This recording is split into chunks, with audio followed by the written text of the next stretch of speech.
Bienvenue à Bibliothèque Médicis. 2 égale 1 plus 1. Mais 2 peut valoir 1 et 1. Il ne s'agit pas de calcul, il ne s'agit pas de numérique, il s'agit du couple. Surtout lorsque chacun s'impose et réussit son individualité, son ambition, son autonomie et même ses succès. 1 et 1 égale aussi un 2 qui peut être plus fort, plus durable, plus résistant. Ça n'empêche pas 1 et 1 de s'affronter, de se dire des vérités et leurs vérités, mais peut-être qu'ainsi 1 et 1 construisent un amour, une amitié, une vie que les vents contraires ne peuvent atteindre. Julia Kristeva et vous, Philippe Solers, merci d'être avec nous. Depuis combien d'années vous êtes ensemble? Plus de 50 ans, presque Ça 48. va faire. Attendez, c'est bientôt les noces avant. Oui, c'est les noces de diamant. Nous approchons des 50 ans. On a fêté les 48 ans de mariage, puisque le titre c'est voilà. mariage. Comme en assumant toutes les tempêtes. Absolument. Hein? Et puis dans une vie, il doit y en avoir. Alors chez Fayard, vous publiez Du mariage, considéré comme un des beaux-arts, très très très intéressant. Est-ce que ça s'appelle un couple, un tandem, un duo, pas de clone, mais un duo, comment vous l'appelez? Quand on a passé 48, 50 ans ensemble à travers tous les événements de la vie. Des affinités électives. Oui, mais on ne va pas recommencer Goethe, mais si vous le disiez... Mais on renouvelle. Ouais.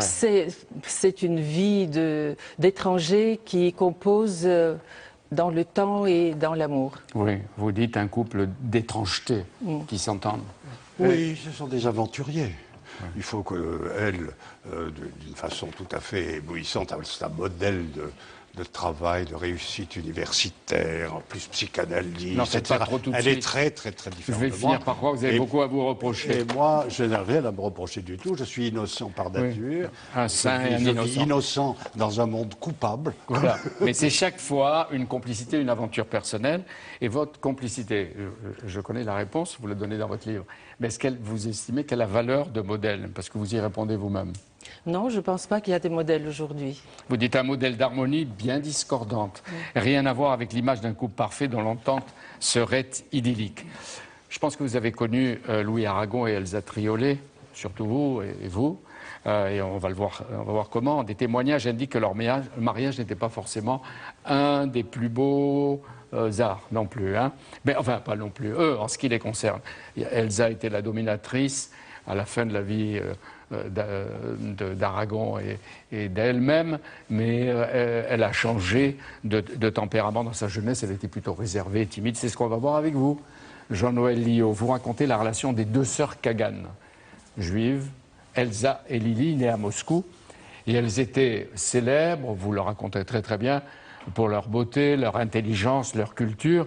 Et elles ont fréquenté tout ce qu'il y avait comme légende de la poésie, du cinéma, de la littérature. Oui, absolument. Tout le mouvement futuriste. Mayakovsky, Eisenstein, Shostakovich, Malevich, elles ont collectionné les génies, elles les ont stimulés. Et quand elles ont collectionné, ça veut dire qu'elles les ont connus de très près. Très près, oui, absolument. Ah. C'était à la fois le corps et l'esprit. Voilà. Et c'est une plongée dans la Russie qui va devenir l'Union soviétique, qui va vivre sous la peur, les procès du dictateur Staline, on va voir. Pendant longtemps, d'ailleurs, elles ne se rendent même pas compte de ce qui se passe. Ils vivent dans le déni. Oui, et elles vivent, mais il y a des procès, il y a des exécutions, mais elles ne s'en rendent pas compte. Surtout Lili. Elsa et Lili, chez Robert Laffont, les sœurs insoumises, donc au plus cruel moment de la révolution bolchevique, insoumises, tout le temps insoumises. Tout le temps, jusqu'à l'extrême vieillesse. Lili Brick, 2 ans avant son suicide, défend encore Parajanov, le grand cinéaste incarcéré au goulag, et elle ne peut pas mourir avant de l'avoir fait libérer. Donc elle ne sera jamais tiède, elles ne seront jamais tièdes. On va le voir. Vous avez connu peut-être, vous avez croisé l'un et l'autre Paul Morand et Jacques Chardon. On peut les appeler des réacs, Philippe. Oh, le mot est faible. Ce sont Ce sont de furieuses à contre-courant. Mais Voilà. d'où l'intérêt extraordinairement vivant de cette correspondance. On va voir. Parce que c'est tout un monde disparu. Parce qui que vous surgit estimez, de même dans le certains livre se posent la question, sur les librairies. certains se posent la question, est-ce qu'il fallait les éditer? Les lire, c'est autre chose, mais est-ce qu'il fallait les éditer? Le problème, il fallait les éditer, à mon avis, oui. Et le problème, c'est de savoir qui peut encore lire toute cette période en profondeur, c'est-à-dire à travers les œuvres des personnages en question, qui sont extraordinairement choquants. Anticommunistes, antisocialistes, Homophobes, antisémites, anti-gaullistes, antisémites, anti-tout, anti tous les autres. Oui, mais et choquants. oui, mais avec un art de vivre considérable. Ouais. C'est ça qui est intéressant. Alors, étrange amitié qui apparaît à travers la correspondance qu'ils ont échangée pendant 13 ans avec une constance surprenante. Et Bertrand Lacarelle, c'est vous, chez Gallimard, qui avez pris le flambeau après le décès de celui qui avait commencé à s'en occuper, Philippe Delpuech. Et vous publiez cette correspondance privée plus de 50 ans après. Vous étiez tenu à une période de secret, de discrétion? C'était au moins jusqu'à l'an 2000, puisque les lettres Pour les sont... mémoires de Paul Morand, pour le journal de Paul Morand. Non, pour les lettres aussi. Ils avaient prévu très tôt, ils avaient donné comme date butoir l'an 2000, et les lettres sont toujours conservées à Lausanne. Et à partir de 2000, on pouvait les éditer. Mais parce qu'ils voulaient éviter de choquer les contemporains? Oui, c'est vrai qu'ils ont la dent dure pour certains. C'est un assassinat en règle de tout ce qui fait la culture, la politique de l'époque. C'est un témoignage très fort, très cruel. Et une fois de plus, on peut constater, et je le dis aux uns et aux autres, que la méchanceté est une garantie de longue vie. Parce que Chardon est mort en 1968, il avait 82 ans, et Paul Morand en 1976 à 88 ans. Oui. Mais dans certains cas, ils vivent longtemps et elles ne sont pas au contraire ou dures ou méchantes. C'est le cas des deux personnes dont vous allez parler. Elles étaient deux. Et depuis leur première rencontre et jusqu'à leur mort, elles ne sont pratiquement jamais quittées. Elles ont montré ce qu'étaient des vies de courage et de résistance. Germaine Tillon et Geneviève de Gaulle Antonios, qui était votre mère. Oui. Et je suis heureux de vous accueillir. Vous êtes Isabelle Antonios Gaggini et vous les avez donc vues toutes les deux ensemble. Oui, bien sûr, oui. Ouais. Oui. Elles se confiaient, elles se sont rencontrées pour la première fois, vous le racontez très bien, dans le camp de Ravensbrück, qui était un camp de femmes en Allemagne, à 80 km de Berlin. Et Germaine Tillon est arrivée 6 mois avant maman à Ravensbrück, après une période à Fresnes et à la Santé. Mais maman était dans le convoi dit des 27 000 avec la maman de Germaine Tillon, qui a été elle aussi arrêtée, qui était une très très belle personne et qui a été gazée à Ravensbrück, qui n'est jamais revenue. Et la première fois qu'elles se sont vues, c'était dans le camp. L'une a vu l'autre dans une baraque. Voilà, c'est ça, exactement. Germaine Tillon, ayant appris que ce convoi qui arrivait, dans ce convoi qui arrivait, il y avait sa mère, ce qui était dramatique pour elle. Et maman avait fait la connaissance d'Émilie Tillon pendant ce terrible voyage. Et elles se sont rencontrées pratiquement dès l'arrivée de maman et d'Émilie Tillon. Et elles vont entrer ensemble le 27 mai au Panthéon. Voilà. Et là, on peut dire que leur place, elles le méritent. Et elles étaient exemplaires, deux résistantes, deux femmes exceptionnelles. Et je ne dis pas ça, certains l'ont vu, les ont vues. Et moi, en tout cas, je me souviens que je fais partie de ceux qui ont croisé quelquefois Germaine Tillon, mais on n'osait pas lui parler. Je pense qu'elle sentait à travers nos regards l'admiration respectueuse qu'on lui portait, mais c'était un personnage extraordinaire et qui avait déjà, Germaine Tillon, commencé par aller en Algérie, on va le voir tout à l'heure. Elles entrent au Panthéon et elles méritent l'hommage de la France. Elles vont accompagner bien les deux autres héros, qui sont les symboles du refus, de la résistance, du combat aussi, Pierre Brossolette et Jean Zay, il fallait les citer. Et alors, vous veillez comme à la prunelle de vos yeux à tout ce qui concerne votre mère. Et aussi, Tillon, Germaine, elle était votre marraine. Elle était la marraine de mon petit frère Philippe. J'ai 3 frères. Mais on était dans une relation quasiment familiale avec Germaine Tillon et d'autres camarades de déportation comme Agnès Postel-Vinet, ou vraiment En fait, ce sont des femmes qui, au retour de déportation, ne se sont jamais quittées et surtout ont beaucoup échangé. On les entendait petits puis plus grands dans des échanges interminable sur ce qu'elles avaient vécu, sur ce qui s'est passé, sur ce qu'on devait savoir. Et dans votre même petite enfance, puis adolescence, vous les voyez, vous les entendiez, elles venaient chez vous, pas seulement Germaine Tillon, mais d'autres, comme par exemple Charlotte Ayot, Marie-Jo Chomard-Delot, voilà, qui vient de publier elle aussi un journal et des mémoires qui sont des témoignages extrêmement forts. Et donc elle passait des heures à raconter leur détention à Ravensbrück. Alors, sans ressasser, parce que... Pas du tout, pas du tout. Elle passait des heures à échanger et à reprendre la mémoire, à reprendre les... Mais pas du tout, ni d'une façon tragique, ni d'une façon passéiste, ancien combattant. Mais vraiment, on l'a compris en grandissant avec mes frères, d'une façon vraiment... tournée vers l'avenir, vers... Elles témoignaient d'abord et assez tôt sur la nature des camps de concentration nazis. Elles ont témoigné très vite, puisque le premier livre sur Ravensbrück, édité au Cahier du Rhône, c'est d'ailleurs comme ça que mes parents se sont connus, puisque mon père était éditeur dans cette petite collection qui publiait Aragon, Éluard, Bernanos, c'est-à-dire les écrivains ou les poètes interdits par Vichy et les Allemands à ce moment-là. C'est une petite maison d'édition qui était à Neuchâtel, qui avait été montée par Albert Béguin. Et le premier Ravensbrück, qui est composé d'écrits, donc très vite, elles ont témoigné. Très vite. Alors que si je me souviens bien, Simone Veil et certaines de ses amies, sa sœur, etc., se voyaient entre elles, mais elles n'osaient pas tellement en parler à l'extérieur, parce que dans certains cas, où on ne les croyait pas, où elles n'intéressaient pas. C'est ce qu'elle disait elle-même. Et Germaine Tillon, il faut le dire aussi, était passée par les prisons de la Santé, de Fresnes, avant d'être déportée en 40. Et elle avait été dénoncée, vous le racontez, elle le raconte dans leur conversation, par un prêtre dont j'aime bien donner le nom pour qu'il continue, lui et sa famille, de porter d'une certaine façon le déshonneur. Vous voyez, je suis rancunier, l'abbé Alech. Et jusqu'à la fin de sa vie, en 2008, elle avait 100 ans, elle a inspiré le respect, elle s'est toujours battue. Et elle avait commencé à se battre pour les autres déjà en Algérie. Elle avait passé combien d'années dans les... Pas les maquis, ça allait être après, pendant la guerre d'Algérie, mais à essayer de comprendre les souffrances du peuple algérien. Elle était en fait dans les Aurès, toute jeune femme, ethnologue. Je crois que sa première mission, elle devait avoir 30 ans et elle était à peu près à 18 heures de mulet de la première habitation de Français. Et donc elle était dans un camp de Chaouia, de nomades dont elle a appris la langue, avec qui elle a partagé beaucoup de choses et qui vivait effectivement... Elle a 6 ans dans les montagnes des Aurès. Voilà. Et alors, plus tard, pendant la guerre d'Algérie, de 54 à 62, elle a été, Germaine Tillon, avec Camus, Sartre, André Malraux et Jean Daniel, une adversaire acharnée des tortionnaires de l'armée. Hein, on lui rend hommage.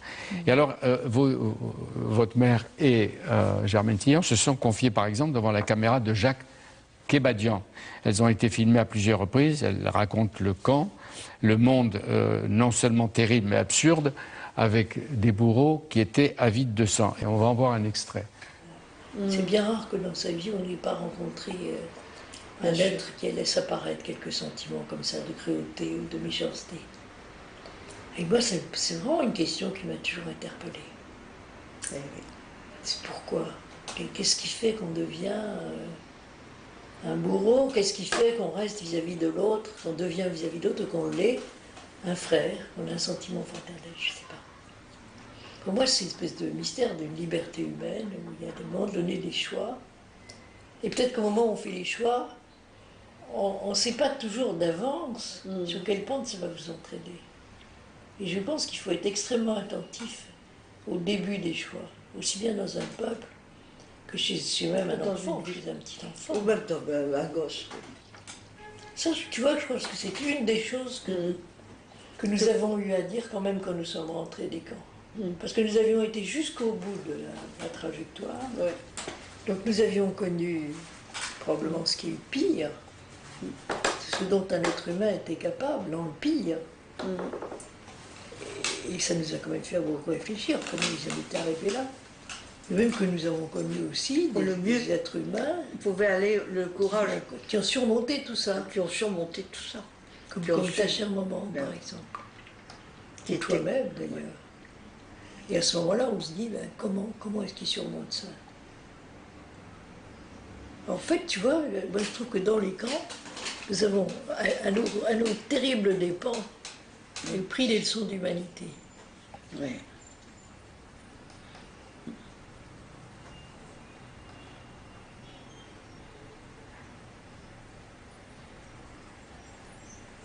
Et c'était cher payé. C'était cher payé. Ouais. C'est cher payé.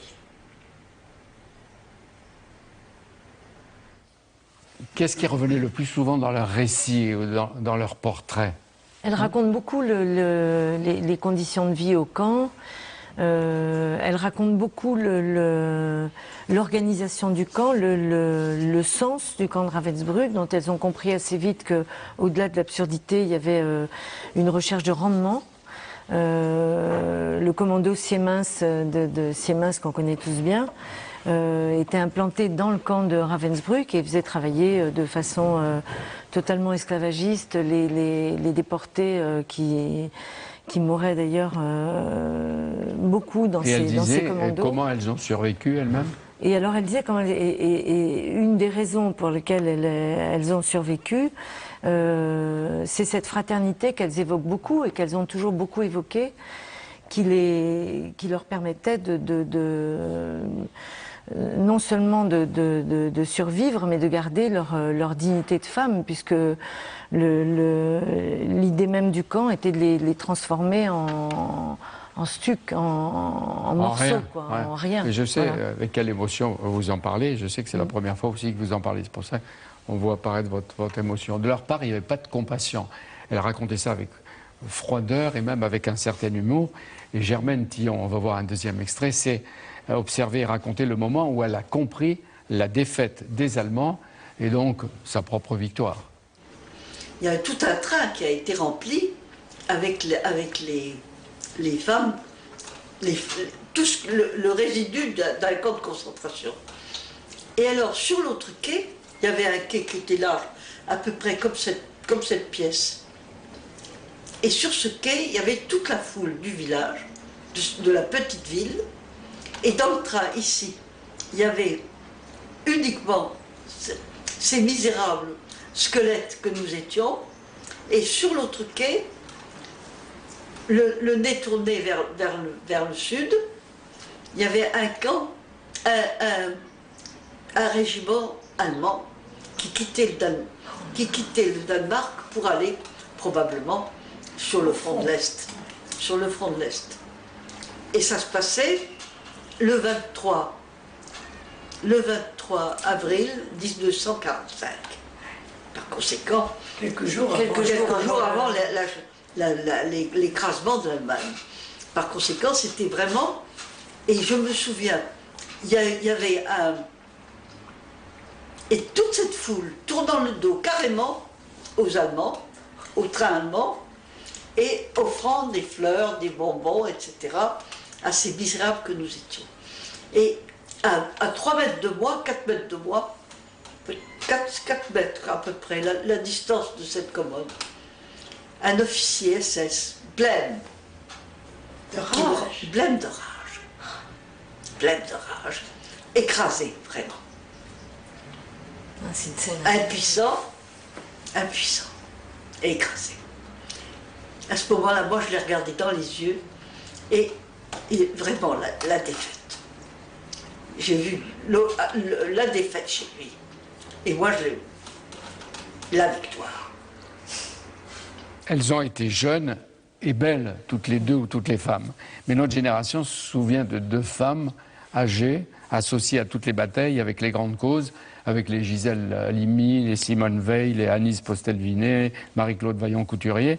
Pendant des années de guerre, d'occupation et de camp, leur caractère, presque d'une certaine façon, a renforcé ce qu'on peut dire de leur beauté. Et puis il y a 2-3 citations. 55 ans après la fin de la guerre, c'est votre mère qui disait « Nous n'avons pas encore épuisé le bonheur de nous coucher hein, dans un vrai lit avec des draps propres. Vous vous souvenez de ça? Oui. Vous l'avez peut-être entendu le dire. Quel bonheur aussi de pouvoir ouvrir et fermer une porte soi-même. On imagine ce qu'elles ont vécu. Et j'ajoute que c'est votre mère qui a remis la Grand Croix de la Légion d'honneur à Germaine Tillon, qu'on surnommait Coury. Et elle citait une phrase du poète Paul Celan: « Il faut résister debout malgré toutes les cicatrices qui restent toujours des blessures ». Et Jean Daniel, qui a publié beaucoup de grands livres, quand il parle des deux, il n'est pas avare d'éloges et il dit: une société ou une nation où on trouve des Geneviève et des Germaines ne peut pas mourir. On a envie de les chercher dans notre société. Oui, c'est tout à fait bouleversant d'écouter Madame retracer les images de ces femmes et se dire que ce siècle va nous laisser l'image du mal radical et en même temps d'un certain nombre de personnes, ces femmes, comme vous dites, debout et d'une grande tendresse, qui ont pu résister. Et c'est magnifique que la France leur rende hommage. Alors évidemment, il va y avoir une suite. Moi, je suis très touchée parce que nous, les féministes, on continue à penser que d'autres femmes peuvent entrer au Panthéon après elle et grâce à elle. Et on se bat maintenant pour Olympe de Gouges, qui est la première féministe du XVIIIe siècle. Qui a fini comment? Décapitée, évidemment, comme guillotinée. Madame Roland et quelques autres. Voilà. Après avoir été jacobine, elle est girondine, oui. Voilà. Et dois-je le dire, le 27 mai, les 2 cercueils qui vont entrer au Panthéon ne contiendront que de la terre qui a été prélevée sur leur tombe et placée dans une urne. Et pourquoi, vous qui faites partie des familles, les 2 familles ont demandé au président de la République, François Hollande, de ne pas déplacer les corps qui sont inhumés dans les cimetières de Saint-Maur-des-Fossés. Pourquoi? Et de Haute-Savoie pour maman. Maman est enterrée avec mon père, avec son mari en Haute-Savoie, à sa demande, sa volonté. Vous n'avez pas voulu?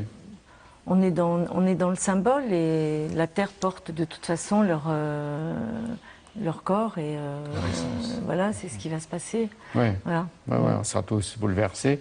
Leurs corps ne seront pas au Panthéon, mais leur esprit y sera et leur esprit est là, et partout. Là, je suis impressionné, je vous ai entendu, et même bouleversé, mais je suis aussi impressionné d'entendre Philippe Solers, le neveu de Diderot, c'est comme ça que vous l'appeliez, à votre arrivée à Paris, et vous, Julia Honoris Causa. C'est vrai qu'à la maison, entre vous, vous l'appelez Julia Honoris Causa. On n'arrête pas de cumuler les Honoris Causa dans toutes les universités de la planète. Oui, Honoris Causa. Vous ne détestez pas les honneurs, je me reconnais. Non, et puis je suis ravie qu'intégrée dans ce beau pays de France, je puisse bénéficier de quelques distinctions, mais je ne me reconnais pas là-dedans.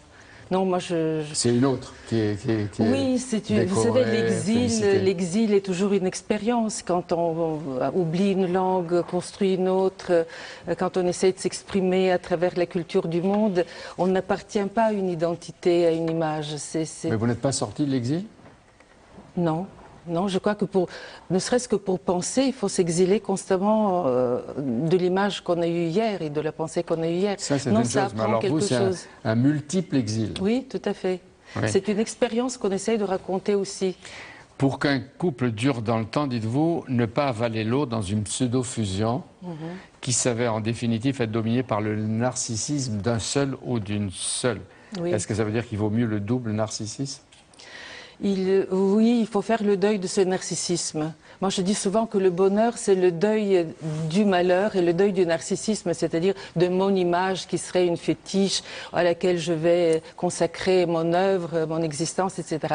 La rencontre demande toujours le dépassement. Mais à condition qu'à tour de rôle ou que les deux sacrifient ou fassent le deuil du narcissisme, qu'il n'y en ait pas un qui bouffe l'autre. Voilà, absolument. Il faut que l'autre soit capable. Mais Philippe est un étranger dans le français, tout en étant un des plus français des Français, compte tenu du fait qu'il est constamment attentif à cette langue de Saint-Simon à Lautréamont. Donc, mais il habite ça et il est constamment en dehors de cela. Il est le plus européen, le plus chinois, le plus bulgare, le plus anti-religieux, le plus papiste. Enfin, cette traversée des identités fait que nous nous rencontrons. Alors chez Fayard, vous publiez donc 4 dialogues qui durent depuis 24 ans, qui ont commencé en 1990 et qui sont tenus en public. Il n'y a pas le goût de l'exhibition, hein? Non, c'est la suite d'une conversation. On est tout le temps en conversation. Premièrement, je connais personne qui ait autant de puissance de travail que cette jeune femme qui est arrivée à 25 ans, qui m'a interviewé. On a commencé à parler. Elle apportait des nouvelles des futuristes russes, précisément, que personne ne connaissait encore. Mais Yakovsky, Jacobson, oui, voilà, qui étaient nos contemporains. Alors, on a commencé à parler. Je me disais, bon, elle va me poser des questions d'universitaire. Je vois arriver une fille très jolie, inutile de vous le dire, et qui le reste, bien sûr. Et puis, je suis ahuri de voir qu'elle a des connaissances considérables, pas un français impeccable, le don des langues. Donc voilà, on a commencé à parler, on ne s'est plus quitté. Et donc la conversation continue.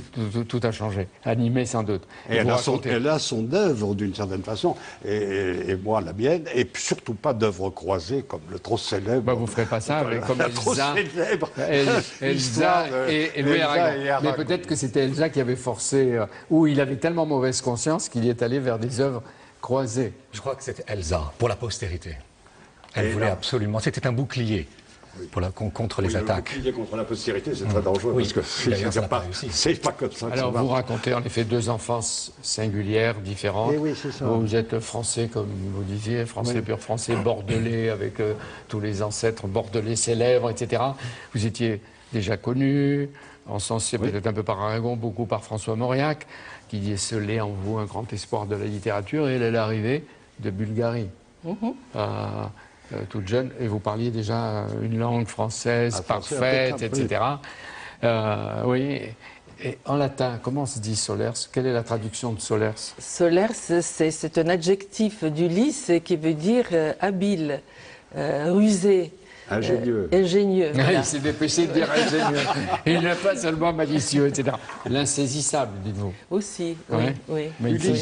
Ulysse, voilà. Au mille tours. Oui, il finit par... Puisqu'on supprime le latin et le grec, maintenant, voilà...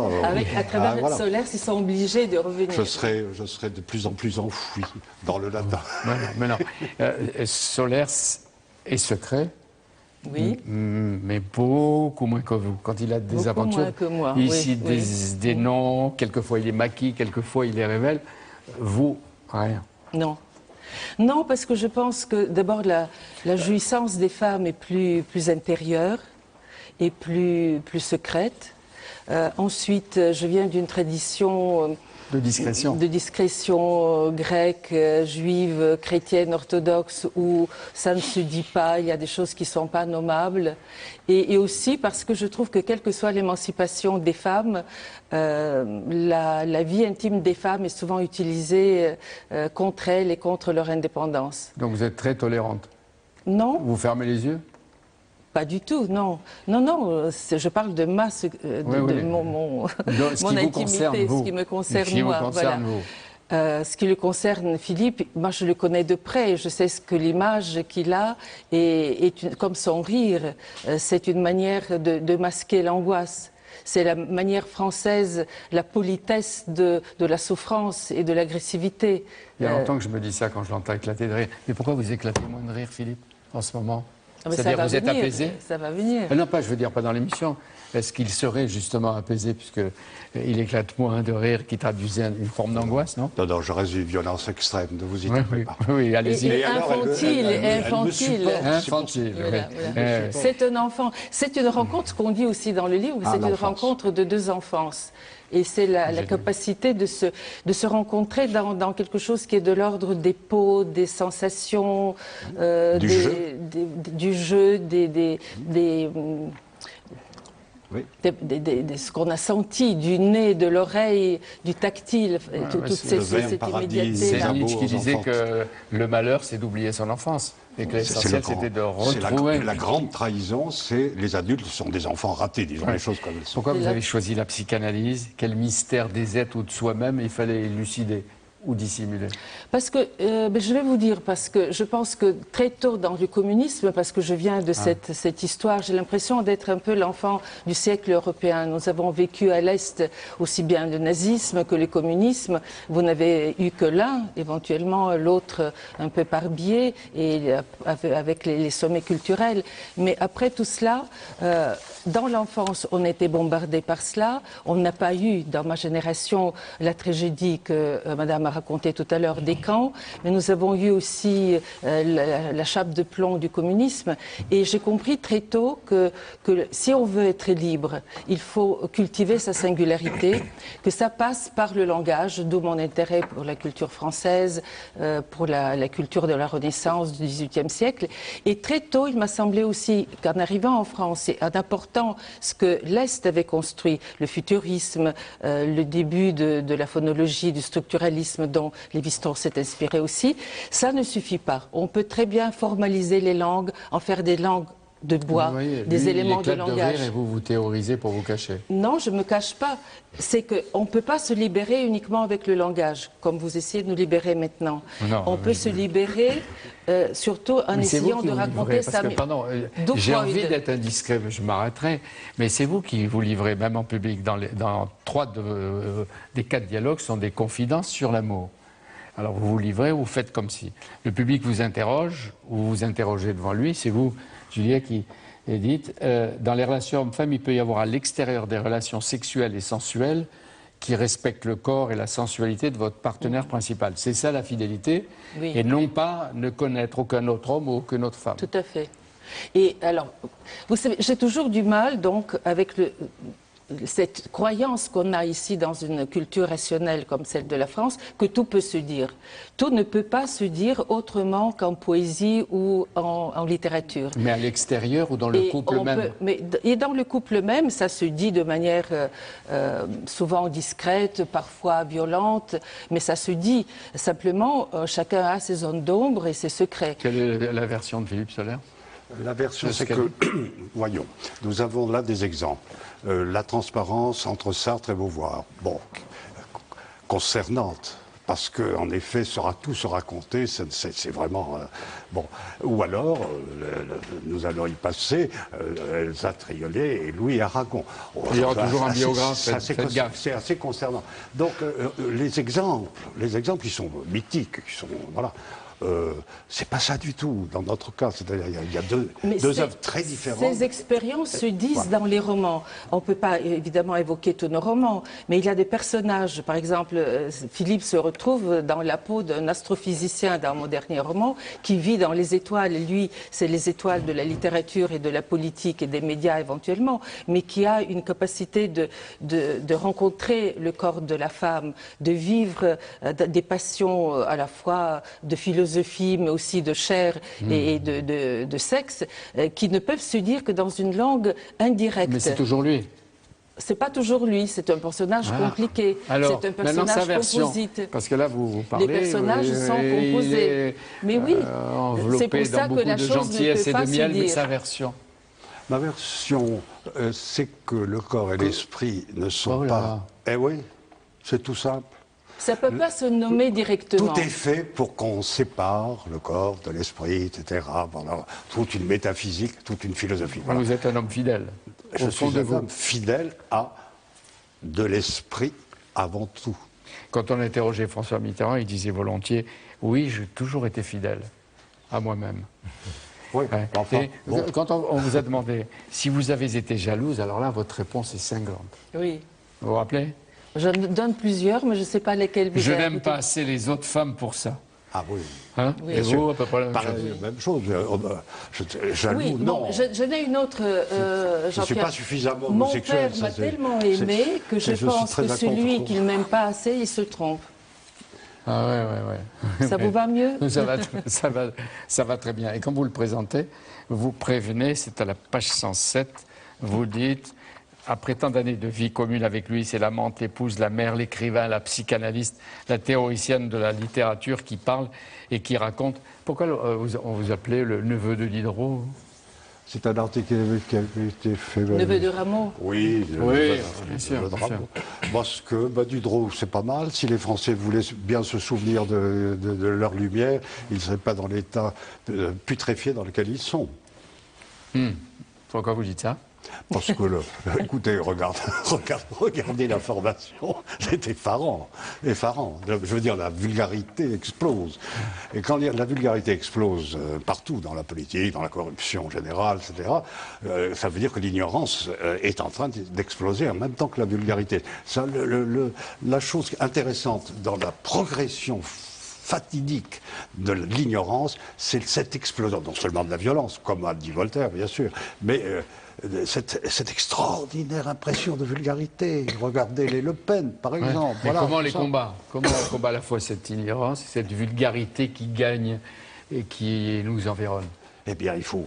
Et on doit avoir une bibliothèque, savoir lire et surtout mémoriser ce qu'on lit. Je crois que Julien et moi, on a de façon très tôt compris tout de suite qu'il fallait être complètement immergé dans le monde actuel, dans les médias, pourquoi pas, ou l'université avec beaucoup de talent, mais qu'il fallait absolument, et c'est vraiment la formule, vraiment, c'est avoir une sorte d'idylle profonde et partageable. Ouais. Mais vous ne prenez pas un risque à vous présenter là encore au public et à vous raconter un peu, beaucoup, avec des limites, non? Mais le risque, de toute façon, mais écoutez, la théorie, vous savez, vous m'avez invité pour parler de Hannah Arendt, elle dit une phrase que je vais répéter. Voilà, on lui demande mais pourquoi vous théorisez, et il dit la seule félicité, c'est la capacité de penser. Et moi, je suis de ceux qui sont dans cette tradition, qui est la tradition des Lumières, que Diderot, vous parliez tout à l'heure. C'est quelqu'un qui a cessé d'être déiste et devenu athée pour assumer la capacité de penser, quoi? La relation amoureuse, la relation de handicap, la relation de l'art, donc ces états limites de la personne. Et nous avons, je vous parlais tout à l'heure, une affinité sensorielle, une affinité sexuelle, de désir, de jouissance. Mais ça peut s'arrêter dans le temps. Pour que ça dure et qu'il y ait un couple, il faut qu'il y ait des thèmes sur lesquels nous sommes en désaccord, mais qui nous tiennent ensemble et intéressés. Et c'est le thème des Lumières en particulier. Elle en parle bien, hein. C'est une femme des Lumières. Oui. C'est pour ça que les Français l'ignorent. Il m'a rassuré dans le livre qui sort également, L'école du mystère. Vous dites, je ne crois pas avoir jamais frappé une femme. Ah ben ça. Hein? C'est dans un contexte. Oui, mais ça. Et puis, la dédicace, vous dédiez le livre, enfin vous citez Zhuangzi. Et vous dites, qui connaît la joie du ciel ne craint ni la colère du ciel, ni la critique des hommes, ni l'entrave des choses, ni le reproche des morts. Oh, c'est très beau. C'est magnifique. Le reproche des morts est quelque chose. Regardez, regardez tout ça. Mais regardez cette bibliothèque. Nous accompagne. Il nous accompagne. Je les sens. Voilà. Hein? Mais enfin, ne pas craindre le reproche des morts, c'est très important. Oui, mais comment vous êtes passé de Mao Tse-tung à Zhuangzi? C'est pareil. Enfin, autre émission. Mais ça montre la diversité, parfois chaotique, du chemin, hein, mais qui donne une unité. Le chemin est tortueux, l'avenir est radieux, dirait Zhuangzi, mais c'est pas Zhuangzi, c'est Mao Tse-tung. Pourquoi, un mot encore, pourquoi le mal radical est en train de se développer, ce que vous appelez le mal radical, ou la philosophie, la psychanalyse? Pourquoi partout? Pourquoi ces jeunes qui ont besoin d'aller combattre? Pourquoi Nous avons beaucoup d'explications. Vous savez, Jean-Pierre Elkabbach est économique et politique et religieuse. Moi, je crois qu'il y a une sur laquelle on ne revient pas assez, c'est que les Lumières, qui sont des expériences risquées, le fait que des gens ont dit ni Dieu ni maître, c'est une expérience très risquée et nous n'avons pas pu l'achever. Les Lumières sont à continuer. Les révolutions françaises n'est pas terminée. L'école n'a pas, et l'école, les médias, les intellectuels n'ont pas assez transmis ces Lumières-là. Et non seulement les Lumières telles que nous en avons l'image, mais aussi le fait qu'il y a dans les Lumières un respect de l'histoire religieuse. Nous n'avons pas assez traduit et transmis le besoin de croire qui est interne et qui est lié à la relation du couple. Il faut croire en l'autre. Il faut pouvoir l'investir par-delà de ses difficultés. Il faut le soigner. Et ce besoin de croire dans l'autre constitue le lien familial, le lien du couple et les liens sociaux. C'est vraiment Solers, le malin, le malicieux, l'insaisissable, qui est content de ce qu'il entend. Mais ça, c'est la réponse que je donne sur l'actualité. Oui. Faire entrer l'enseignement des Lumières, y compris le besoin de croire et de religion, dans l'école et à l'écran chez vous. Les Lumières, c'est ce qu'on essaie de faire les uns les autres avec beaucoup de modestie. Mais oui, mais dès qu'il parle de Diderot, vous l'arrêtez, vous dites qu'il rigole. Non. Il faut entrer dans la, dans la chair de bien texte. sûr, mais bien sûr. Voilà. Mais parce que il y a une chose qu'elle dit qui est très juste, c'est ce qu'elle analyse, parce qu'elle est psychanalyste, vous pouvez l'oublier. La maladie d'idéalité de la jeunesse. La jeunesse, on n'a pas donné d'idéaux et on l'a laissé s'engouffrer dans les idiots pansements des blessures. Vous m'avez rappelé que je vous avais interrogé pour Hannah Arendt, la grande philosophe, qui avait été quand même la maîtresse de Heidegger, contestée. Enfin, c'est pas ça. Bon, ça ne me concerne pas pour l'instant. Non, pas du tout. Vous êtes venu parler de la philosophe. Oui. Il viendra parler de Diderot, il viendra parler de qui il veut. Mais là, c'est du mariage considéré comme un des beaux-arts avec la chance de vous avoir tous les deux. Voilà. Alors, Pierre Berger a connu Elsa et Lily. Lui qui a l'œil exigeant et la dent dure, il disait que les sœurs Kagan réussissaient la culture, la beauté, l'intelligence, pour qu'elles étaient imbattables. Mais alors, il y a deux caractères complètement différents et qui vont complètement évoluer. Absolument. D'abord, il y a Elsa. À l'époque, elle est silencieuse, on ne l'imagine pas, quand on l'a vue quelquefois dans son âge mûr. Silencieuse, renfermée, autant Lily est exubérante, etc. Alors à vous, qui avez réussi une très belle biographie, à la fois des deux sœurs insoumises chez Lafon, mais en même temps un récit de l'époque et de l'environnement historique. Oui, parce que c'est ces deux sœurs, mais dans le tourbillon de l'histoire. C'est la révolution bolchevique, c'est la guerre d'Espagne, la Deuxième Guerre mondiale, les purges staliniennes et toute l'histoire artistique et littéraire. Et les deux sœurs, ce qui est intéressant, c'est que Elsa grandit dans l'ombre de Lily, écrasée, elle doit s'échapper géographiquement. C'est une tornade, vous dites une tornade rousse, elle est là, absolument, en rébellion contre la société, contre l'esprit bourgeois. Et sans limite, voilà, exactement. Elle est une très grande lectrice, qui n'a de respect pour rien, sauf pour l'intelligence et le talent. Tout le reste ne l'intéresse pas. Et il va y avoir une passation de pouvoir à un moment donné, quand Elsa va devenir une grande avant résistante. La passation de pouvoir, voilà, on peut prolonger sur Lily. On a l'impression qu'elle donne libre cours à tous ses appétits de toute nature, la culture, les rencontres avec les penseurs, les philosophes, Mayakovsky, le grand poète. Dont elle est la muse, elle est l'éditrice, elle est l'agent littéraire. Mais je ne savais pas que c'était déjà Elsa qui avait connu Mayakovsky. Elle avait été sa maîtresse pendant 4 ans. Elle avait été sa maîtresse pendant 4 ans. Et un jour, elle invite sa sœur Lily à une soirée. La sœur ne veut pas y aller, elle y va, et qu'est-ce qu'elle fait ? Et surtout ce soir-là, pour ces femmes, c'est le talent qui comptait, comme je le disais. Et il lui dédie Le nuage en pantalon, qui est un des plus beaux poèmes de la littérature russe contemporaine, alors qu'il n'avait pas dédié un seul poème à Elsa pendant les 4 années de leur liaison. Et en un instant, Lily devient la femme absolue dans son existence, et Elsa n'existe plus, donc c'est dur. Mais en même temps, Lily, d'après ce que vous montrez, à travers les témoignages que vous avez recueillis, elle a pris un autre écrivain. Oui. Mais il ne faut pas oublier de dire que Mayakovsky s'est quand même suicidé. Absolument. Avant qu'il se suicide, elle lui a fait une vie dure. Elle lui a fait une vie dure, mais exaltante en même temps. Exaltante. Sans elle, il n'y a pas eu un Mayakovsky de cette envergure, de cette altitude-là. Oui, elle va le défendre tout au long de sa vie. Tout au long de sa vie. Il a quand même écrit, Mayakovsky, je crois juste avant son suicide, le canot de l'amour s'est brisé contre la vie quotidienne. Absolument. Oui. Mais en même temps, dans sa lettre d'adieu, à côté de son cadavre, il y a Lily, aime-moi. Donc, jusque dans la mort, et elle va honorer ces 3 mots jusqu'à sa propre disparition.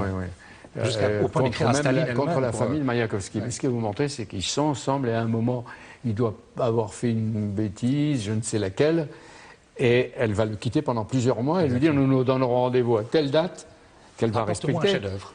Un chef-d'œuvre. Et entre-temps, elle peut avoir quelques autres rencontres. Mayakovsky pouvait se disperser. Il y avait les jeux, les cartes, la boisson, les femmes, et tout d'un coup, elle lui disait tu perds ton temps, tu deviens un petit bourgeois sans intérêt, donc ressaisis-toi et apporte-moi un chef-d'œuvre. Et ça marchait à chaque fois. Oui. Elsa va rencontrer à Moscou et épouser en 1917 un officier français, André Triolet. Mais c'est plus un passeport pour l'étranger qu'un mari. Et c'était un ami, il a été un gentleman, vraiment jusqu'au bout. Ce qui est intéressant, quand elle était à Paris, elle a gardé son nom, et quand il a été à la fin de sa vie malade, elle est venue le voir. Elle constate que sa vie est une coquille vide et qu'il n'est pas intéressant. Madame Triolet contre Madame Aragon, le match était perdu d'avance. Mais elle est restée toujours Madame Triolet à l'hôpital, et elle est très bienveillante à son égard. On peut imaginer qu'elle n'ait pas voulu devenir Madame Aragon pour ne pas être absorbée, elle aussi, par Aragon. Vous dites... Elsa Triolet se plaint beaucoup d'Aragon. C'est une géniarde. Ça tourne quand même très mal. Elle va le connaître. D'abord, elle veut dire comment elle l'a rencontré. Alors, ça c'est très manipulé aussi, c'était à la coupole, bien sûr, elle le connaissait. Alors, il vient d'essayer de se suicider à Venise, Nancy oui, alors Cunard. ça c'était voilà, c'est Nancy Cunard, mais c'est un tout petit peu avant. Voilà, quand Nancy Cunard en plus choisit Henry Crowder, le pianiste noir, donc Aragon n'en peut plus, mais ce sera la seule rivale dans l'imagination d'Aragon et pour Elsa. Elle ne supportait pas que l'on mentionne Nancy Cunard devant elle. Et elle veut le voir, elle a décidé qu'il fallait qu'elle le rencontre. Donc cette rencontre a lieu à la coupole et ils deviennent amants le soir même. Il lui dit d'ailleurs, c'est la seule fois où je t'ai appelé madame. Ce jour-là, et sous l'œil rieur de Mayakovsky, qui est à l'hôtel Istria et qui séjourne au même moment à Paris. Et ça, c'est le début. Après, ils vont vivre ensemble, ça va être très, très, très chaotique et très passionnant. Parce que, comme dit Pierre Dex, sans Elsa, elle lui a donné la colonne vertébrale. Il parle dans tous les sens, il est extrêmement brillant, mais elle l'a canalisé. Ainsi que le Parti communiste. Oui, c'est vrai. Les deux. Enfin, il était déjà... C'est vous qui l'êtes. Voilà, il était déjà inscrit avant de la rencontrer. Leur couple est un mythe. On a l'exemple ambigu et douloureux du couple faux avec des surenchères poétiques. Voilà. Oui, hein? Oui, ça, je ne sais pas si à ce moment-là de l'émission vous pouvez caser ça, mais moi j'ai eu la chance de faire ma première exposé en français à l'université de Sofia sur Luna Park d'Elsa Triolet. Et je l'ai rencontrée en arrivant à Paris. Elle m'a dit qu'elle n'était pas plus marxiste que cuisinière et ne voyait pas pourquoi le Parti communiste s'intéressait à elle. Et heureusement, Aragon a interrompu cet échange abstrait en récitant les nouvelles impressions d'Afrique de Raymond Roussel et en parlant du nouveau roman qui doit être tout autre chose que le communisme et que l'histoire qui doit être pleine de poésie et d'invention. Vous savez quelle était la technique d'Aragon? Je vais vous la dire en 2 mots. Il vous plantait dans un fauteuil et il commençait à réciter ses poèmes. Et sur un ton très Sarah Bernard de notre siècle. Il était insupportable. Alors, Elsa ne supportait pas ça, mais il l'a coupé violemment. Vous auriez pu aller dehors, prendre un verre assez long, vous seriez revenu et il ne se serait même pas aperçu de votre absence. Première chose. Dans son bureau, furtivement, comme une contrôleuse, apparaissait Elsa Triolet. Et pourquoi? Parce que qu'est-ce que fait Louis avec ce jeune homme qui n'était pas mal, il faut dire, non? Alors elle venait voir, et puis elle voulait aussi me dédicacer un livre, parce qu'elle ménageait des jeunes écrivains, et elle me dédicace un livre à Philippe Solers maternellement. Alors on ne s'est pas revus. Et vous savez, Roger Grenier, qui était notre invité ici, raconte qu'un jour il est allé interroger Louis Aragon. Il était seul avec Aragon, et régulièrement la porte s'ouvrait, elle venait voir, c'est à peu près un témoignage voisin. Alors il faut dire qu'elles sont à Moscou, avant d'arriver à Paris, je veux dire 2-3 mots, Lily va découvrir les procès staliniens quand certains de ses amants, certains de ses amis... Ça, c'est le général Primakov, qui est son grand amour. Son grand amour. Grand héros de bolchevique, et que Staline va effectivement condamné à mort, qui va être torturé de manière effrayante. Et ça, c'est l'année 1936 qui va être une année décisive pour elle. C'est là où elle commence à prendre la peur. Elle n'avait jamais eu peur. Elle va être encouragée à l'écriture par Maxime Gorky. Elle va commencer à écrire. Et alors, quand elle a le prix Goncourt, je crois que c'est en 1945, c'est la première femme qui a le prix Goncourt. Absolument. Lui, ça doit lui faire... Oui, c'est difficile. Et puis, il y avait eu l'échec d'Aurélien, il y avait eu cette jalousie autour du cheval blanc. Il y a des liens avec Julia Kristeva, c'est qu'elle a appris à écrire en français. Parce que ses premiers livres étaient écrits en russe, ça n'a pas marché. Donc, exil, capacité de travail hors norme, elles ne sont pas structurées pour l'oisiveté, comme vous. Et préférant vivre finalement à Paris quand même qu'en terrain communiste. Mais alors, il y a la guerre. Pendant 5 ans, les deux sœurs ne se voient pas, ne s'écrivent pas, etc. Elles ne savent pas si l'une ou l'autre est vivante et tout. Et puis, Elsa écrit, et il y a les poèmes d'Aragon. D'abord, ils vont être de vrais résistants. De vrais résistants. Et ils vont parcourir la France pour se cacher, s'occupant des réseaux d'intellectuels et d'étudiants, les tracts, la littérature de propagande, les poèmes. Les poèmes qui sont connus dans le monde entier. Absolument. Et vous dites bien, il y a une très, très belle phrase de Pierre Dex, qui était l'ami du couple, l'ami de Picasso, une belle formule. Avec Aragon, la poésie venait d'enlever à la France son bâillon. Magnifique, hein. Oui. Et la littérature était une sorte de radeau de survie pendant Absolument. Oui, d'ailleurs, elle a dit que sans la littérature, elle se serait suicidée. Elle était, contrairement à Lily, qui était solaire malgré l'adversité, Elsa était quand même très géniarde. Un fond insatisfaction, quelque chose d'aigre, comme ça. Mais Aragon envahissait tout cela avec une prose qui ne faisait pas attention à ceux qui sont devant lui. Il ne la voyait pas, il était dans sa bulle. Il fallait qu'elle se batte pour exister. Mais vous savez, Neruda disait qu'elle était une aigreur qui est devenue de plus en plus forte. Neruda disait qu'elle était une épée aux yeux bleus. Oui. C'est la parfaite définition d'Elsa Triolet. Il faut souligner qu'ils ont commencé par être assez pauvres. Très très À la pauvre. rue de la Sourdière, etc. Puis ensuite, l'argent est arrivé quand même beaucoup, avec chauffeur, voiture, etc. Hôtel particulier, Et que quand maison à on la voit campagne, Lily Brick venir à Paris, elle est prise en main par Saint-Laurent, Saint-Laurent par Berger. Pierre Lily, à la fin. Voilà, Parce qu'Elsa, elle est quand elle vraiment vient. Alors, Enfin, il y a beaucoup d'argent. Elsa qui circule. meurt en... 1970. Aragon va lui survivre 12 ans, alors là on le reconnaîtra plus, ou il redeviendra lui-même. Oui. Oui, effectivement. Là, tout d'un coup, cet homme, comme ça, habillé de flanelle grise, devient son tour de gigolo, en smoking rose, en train de danser dans tous les sens. Voilà, il devient... L'inventeur du mentir vrai s'invente une nouvelle existence. Oui. Après la mort d'Elsa. Beaucoup ignorent la lettre de 3 pages que vous citez, qu'elle lui a envoyée à un moment de leur vie. C'est 3 pages d'accusation. Oui, Hein, c'est très acrimonieux, pas très beaucoup, vous acide. n'avez pas eu le droit de la citer. Oui, c'est-à-dire qu'il y a eu plusieurs grandes crises dans leur vie, et jusqu'à la fin, au fond, elle lui reproche de dévorer son oxygène, d'être fou, parce que les colères d'Aragon, c'était absolument effrayant pour quiconque y a assisté. Maladive. Hein. Voilà. Et en même temps, il ne comprenait pas ça. Il l'écrit dans Blanche ou l'oubli, qui est son dernier chef-d'œuvre, et le seul. Elsa est encore vivante. Après la mort d'Elsa, il n'écrira plus rien de valeur, si j'ose dire. Et il fait des mea culpa. Il ne comprend pas ça. Il lui revient, mais jusqu'au bout, elle lui reproche. Elle lui reproche de son manque d'espace vital. On lui Et doit. Blanche est une héroïne d'Elsa aussi. On doit à C'est un Elsa. dialogue littéraire entre Blanche. les deux. Elle doit à Elsa la Oui. formule le Parti communiste, le PC, le Parti des fusillés. Qui sera sur les cartes des membres du PC. Voilà, et le couple a mérité le surnom qu'on lui avait attribué, communiste caviar. Hein, Ouais. c'est ça. Exactement. Il y a beaucoup de morts dans cette histoire. Oui. Ah, beaucoup. Et Staline est aussi responsable de beaucoup de C'est morts. effrayant. Et beaucoup de suicides. Oui. On n'a jamais vu Aragon en colère contre Staline. La scène aurait été malheureusement. agréable. Mais il faut Grande dire, il faut lâcheté, souligner grand très ennemi. vite, à partir des années 66-68, il se réveille, il écrit, malgré le PC, etc., contre La semaine l'invasion. sainte, chef-d'œuvre. C'est son chef-d'œuvre. Oui. Ça, je suis La d'accord avec semaine vous. sainte, bon, il va écrire aussi la préface, si je me rappelle bien, de Kundera, La plaisanterie. Il va prendre des positions contre l'invasion de la Tchécoslovaquie. Ça, il faut lui rendre cet hommage. Lily, il y a quelques jours, est morte à Paris, Maya Plisetskaya, l'immense danseuse, une icône russe. Et vous racontez, ce que j'ignorais, qu'il y avait une amitié au début et qu'elle avait hébergé, Elle l'a abrité, hébergée, chouchouté, et protégé. non seulement ça, mais quand Maria Plisetskaya ne pouvait pas sortir du territoire, Lily tout de suite téléphonait au directeur du KGB pour obtenir ce laissez-passer. Elle l'obtenait. Et Maya, c'était un îlot paradisiaque de culture, même avec les difficultés et les murs tapissés de micros. Et Lily a été un mentor pour Maria Plisetskaya. 87 ans, qu'est-ce qu'elle fait? Elle se suicide parce que, voilà, elle tombe, elle se fracture le fémur, et elle estime qu'elle ne veut surtout pas peser.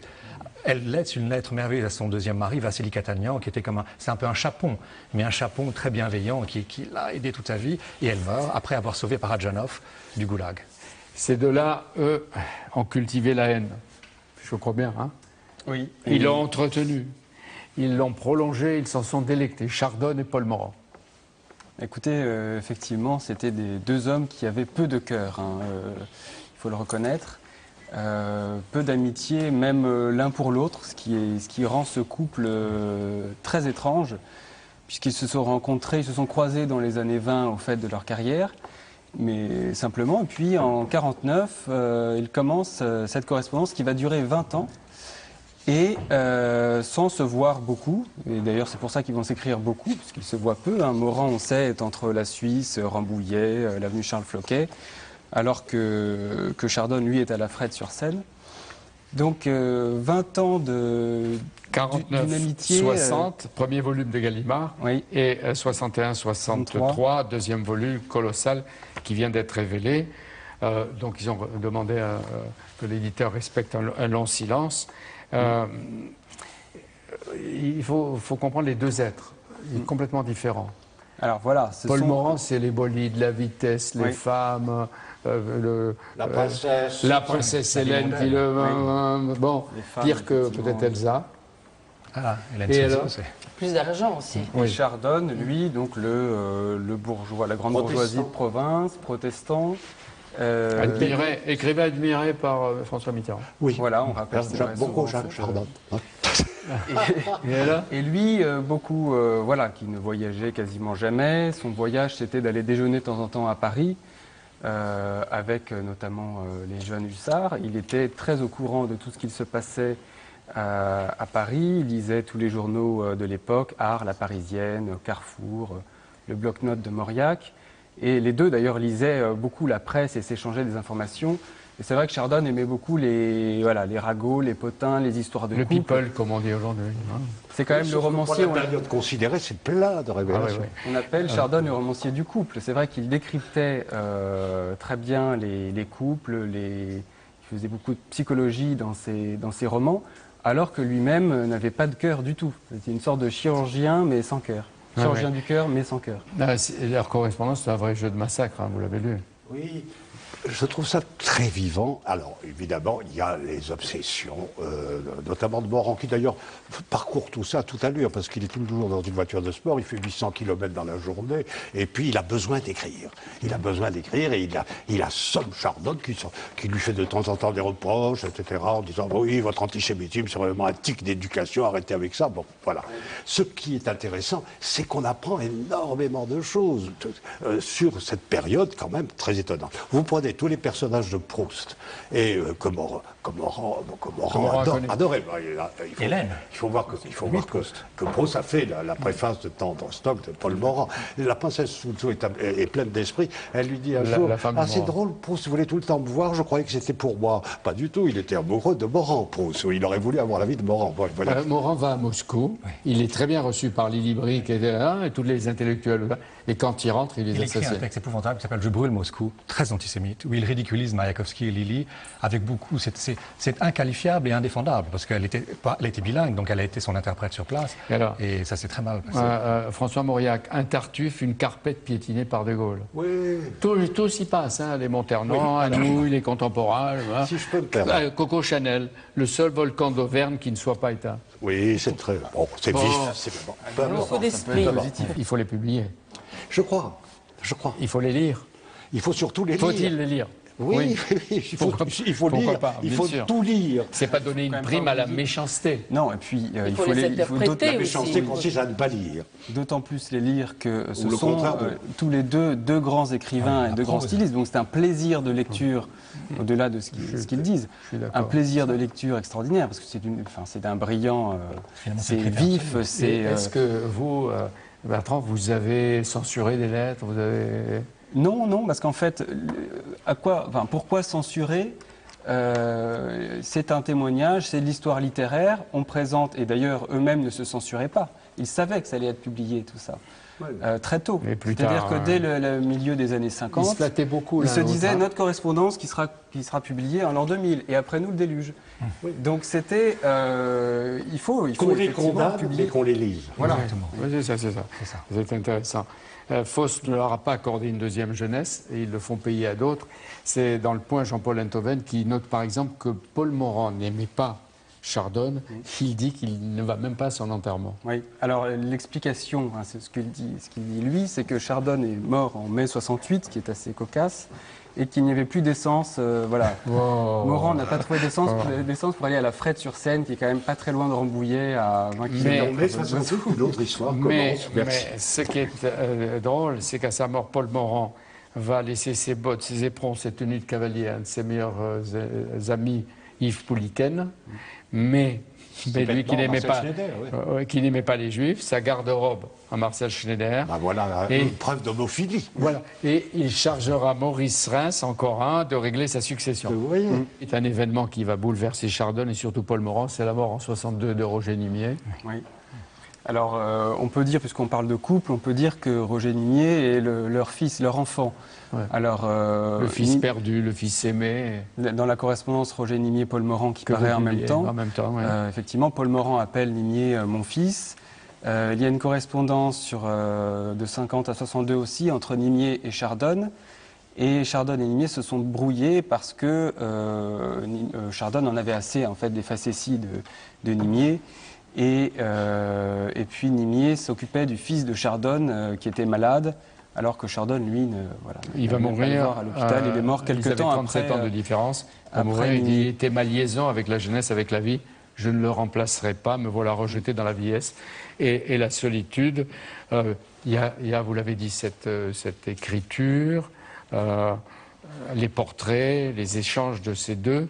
Et puis, moi, j'oublie pas les livres de Paul Morand sur Venise, New York, certains romans, Londres. et Fouquet, Le soleil offusqué. La Bibliothèque Médicis va s'inspirer de 3 auteurs, d'ailleurs, que vous avez cités les uns les autres. Matisse disait à propos de Lydia, qui n'était pas seulement son modèle préféré, « Je la connais comme l'alphabet ». Colette, cette conviction qui a aidé autrefois la jeune Bulgare Julia Kristeva et qui permet tous les recommencements, vous citez, « Renaître n'a jamais été au-dessus de mes forces ». Je trouve que c'est magnifique. Et Elsa Triolet, à sa sœur Lily, et au fond peut-être à chacun de nous, « Vis en faisant peur à tes ennemis et ne vieillis jamais ». Merci à vous tous, à très bientôt.